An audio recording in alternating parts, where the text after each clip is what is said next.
Hey, it's Coach Yash. We're going to start the week off on our Monday programming. So, back squats is what we're starting on with for the class. So, the first three sets of five are meant to just kind of warm us up, build up to that working weight. And then our working sets are all going to be at a weight that feel like we can maybe do 1 to 2 more reps once we get to the fifth rep there. So, basically a little bit heavier than last week.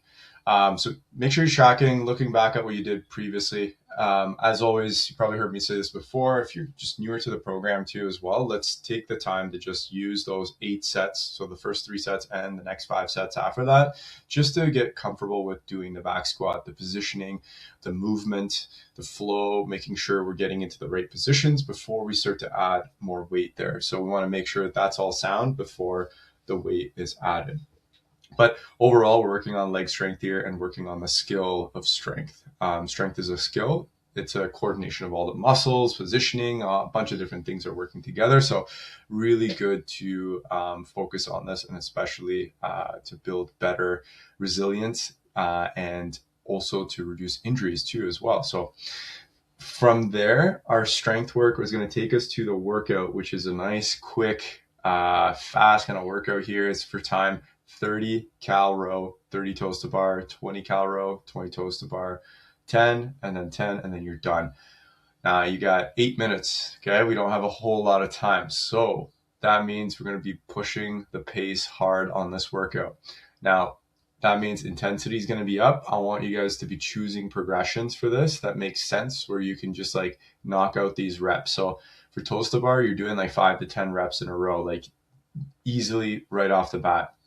The goal is to get to these 2 sets done, and then maybe start that cal row at the end. However, I want you guys to be pushing the pace on this, getting into that kind of uncomfortable pace to challenge that, as long as the progressions allow for that too as well. So in 8 minutes, we're not learning how to do toes to bar. I want you to pick a progression that you're like moving fairly quick with. It might be toes to bar if you're proficient at it. Maybe it's hanging leg raises. Maybe it's leg raises just seated on the ground, or sit-ups, some kind of variation that you can keep good form with and just continuously move. So again, this is going to challenge that midline with that intensity piece added in, because you have a tight time cap to move in this one. So push the pace on the row, and then on the toes to bar, you want to hang on as much as possible. Tuesday, a little bit of a longer workout and working more on the strength here. So the goal of today's workout is strength and capacity. We're looking at 3-minute AMRAP, so 3 minutes of working time of going through as many rounds of 3 power cleans at 135.95, and then 5 lateral burpees of the bar, and then 3 thrusters at that weight, and then 5 lateral burpees of the bar, 3-minute rest. We're going to do that 4 times there. The idea here is that we're going a little heavier. If you remember this workout, we did do it a little while ago, but it was at a lighter weight, but more reps. The idea is to finish about 2 to 3 rounds per AMRAP. And if you need to, scale with dumbbells based on your needs. So it might be that your shoulders might not be feeling good in the overhead position, so we can scale with the dumbbells. There's a lot of other variations you guys can do, but just as a quick idea there. And these 3-minute AMRAPs are not designed to be for you to like start to learn how to do the skill of the power clean. So make sure we progress that appropriately. Maybe a hang power clean might be better for you than going from the ground. Or with the thrusters, it might mean, okay, just empty barbell, just focusing on that today. So make sure we kind of scale accordingly. So the idea with that is to as well to make sure you're being consistent with the output per round. So it is for consistency. I want to see you get the same reps and rounds, or a little more if you're more of an advanced athlete and you can kind of like pace that a little better. But we're working on that strength with that heavier barbell, and then also building that capacity too as well by working on the consistency. Wednesday, we got our gymnastics day. So handstand push-ups are on the agenda. 3 sets of 1 to 5 reps to the 1 to 2 reps in reserve. So a hard handstand push-up progression, something pushing in the vertical direction, and then 3 sets of 10 to 20 reps to 1 to 2 reps in reserve. So this is more of like our burnout. We're going to building stamina with this one. So strength on the first piece, a stamina on piece B there. After our strength work, we're going to complement that with ring rows. So we got a good challenge with that upper body pulling movement of being the ring row in this one. This is 3 rounds for time, 25 horizontal ring rows, and then 400-meter run. So pulling and then going into that run there. Fun fact, when you're running, your lats are actually working too as well. So you get kind of like a lat workout both inside and outside the gym there. So this is going to be a good upper body stamina workout. Pick those progressions for the ring rows where you can do 8 to 12 reps in a row before you need to take a break. So then you're getting the right progression, but not making it too challenging or too easy. And the minimum volume for this one, I want you guys to do is like try to get into the third round. You're doing some reps in the third round. If you get this done, awesome. I know I actually didn't put a time cap, but let's put one on there. Looking at that workout, 400-meter run, always kind of like thinking like somewhere around 145 to 215, around that range. So let's say we're at that 215 range, and then going into those horizontal ring rows, 2 minutes there. We'll give you guys 15 minutes to work through this one. Okay. 5 minutes per round. Try to see if you can get that done within the time cap, or at least get 2 rounds done or more.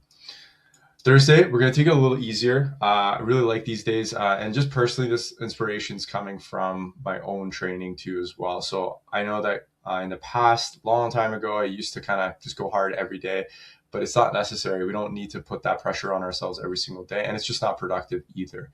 So on these days, we're going to focus on just modulating the intensity, bringing it down a little bit, letting our body just ease into those movements, make sure we're moving and getting a little bit of a sweat on, but it doesn't need to be too intense. I want you guys to be at a pace that you can kind of have a conversation at, but you're not also like, it's so easy that like you don't feel like you're doing anything. So you should feel like you get a good sweat on with this one. It's an EBOM 40, 2 minutes rowing, 2 minutes step ups, 2 minutes bike, 2 minutes no push up burpees. Just again, ideas to get moving today, get the blood flow going, especially for you guys that are going like 5 days straight. This would be good to get a day off there for your body, or not day off, but like keep it active, but lower the intensity down a little bit on this day.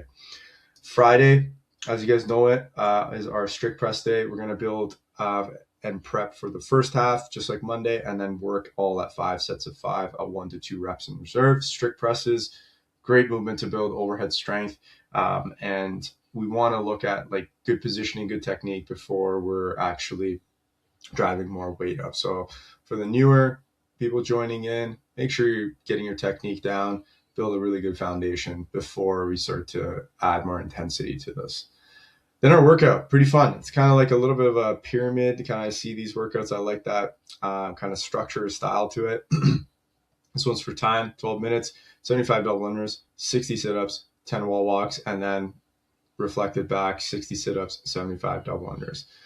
Goal with this one is to really test that midline in it. Sit-ups, wall walks are really kind of standing out as you look at this workout, because it's going to require a lot of midline strength, not only just to do the sit-up, but also when you're doing the wall walk, you're walking upwards, trying to make sure the core is in a good position. So there's going to be a lot of contractions there. So I would say in this one, try to get to the second half of this workout. I goal 30 out of the 60 sit-ups in the second half of this workout. So see if you can do that for today's workout. Then we're going to lead into Saturday. More conditioning on this day. We got 1 minute intervals, 1 minute on, 1 minute off, of 1 minute of Russian kettlebell swings, 1 minute rest, 1 minute box jump overs, 1 minute rest, 1 minute row or bike, 1 minute rest. And you're just going to keep going through that cycle. Now, I think I got the time wrong here. We got 2, 4, 6. Okay.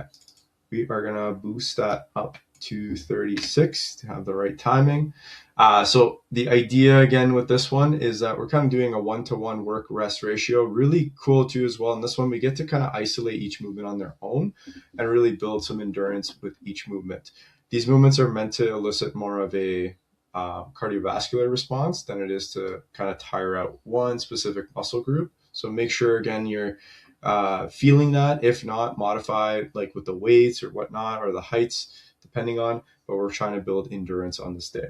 Goal volume for each one, 15 to 20 swings, 10 to 20 box jump overs, 8 to 15 cals per minute on the intervals in each one. And then Sunday, we're getting our mobility and strengthening on, starting with that ankle and foot mobility to start. We're going to assess squats. As always, you want to assess your movement, see where you're at first before you're actually doing some kind of mobility work or trying to change motor performance. So in this case, like you're trying to see if the squatting feels a little better. So we're going to do a bunch of ankle work and toe work to create better maps around the feet and the toes, because they dictate how our feet move, and how our feet move really dictate how the actual ankle, the knee, the hip move. So you can see a pretty big change happening, and or just creating better clarity maps for the brain when it's moving. And when you're doing squats, you're going to be using your feet a lot. So if your brain has a better representation of where your feet are, it's going to feel better in terms of squatting because it has more information to actually go based off of. So really cool stuff. Make sure you assess before and then see how it feels after a round of doing the toe work and the ankle work too as well. And then this will lead us into the workout, AMRAP 10. This is actually a little inspiration. This workout inspired me from the workout Cindy, but it's kind of like a single arm version of it, except we're not going to do single arm push-ups in this one, but maybe we should someday on one of those workouts. It's an AMRAP 10, 5 single arm ring rows, 10 single arm dumbbell overhead press, and then 15 lunges there. I'm actually going to go single arm push press or single arm push up. Now that I think of it. Now, a lot of us are probably not going to be able to do that pretty hard, but hey, we can scale that pretty easily. We can go off of a bench, we can go off of a box, and it's meant to be done in a way that you're going to keep good positioning. So elbows in, cores tight, we're keeping ourselves organized. A new movement to kind of really challenge that for ourselves. So have fun with that one on the Sunday there. Hopefully that all makes sense, guys, and we'll see you guys this week for the training.